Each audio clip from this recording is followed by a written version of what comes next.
सध्या आपल्या भारत देशामध्ये मीडिया, सोशल मीडिया काहीही पहा, या ठिकाणी सोनम वांगचुक हे नाव आल्याशिवाय राहत नाही.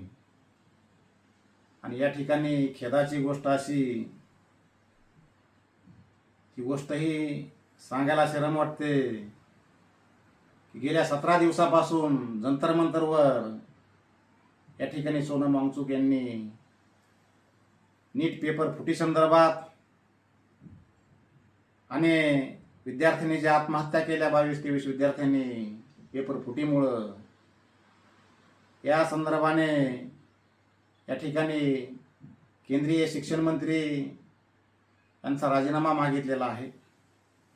परंतु या ठिकाणी 17 दिवस झाले सरकारमधला कुठला एखादा मंत्री, सरकारमधला कोणीही एखादा घटक त्या ठिकाणी त्या जंतर मंतरवर गेलेला दिसला नाही.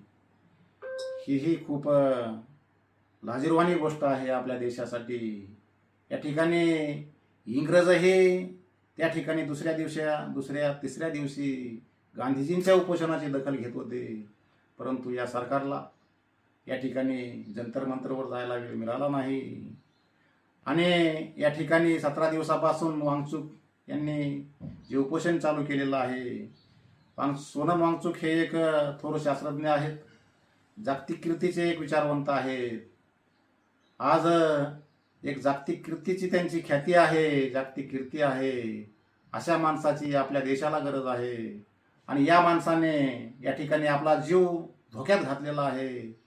मी तर म्हणेन, या ठिकाणी ज्या लोकांसाठी जीव धोक्यात घातला आणि ज्या देशात घातला आणि ज्या सरकारच्या विरोधात घातला, ह्या तीनही गोष्टी सोनम वांगचुक यांना अनुकूल नसतानाही त्यांनी आपला जीव डावावर लावलेला आहे. तर त्यांना कळकळीची विनंती मी या ठिकाणी एक शिक्षक या नात्याने करतो, एक चळवळीतला एक कार्यकर्ता या नात्याने करतो की त्यांनी आपलं उपोषण थांबवावं, माघार घ्यावी.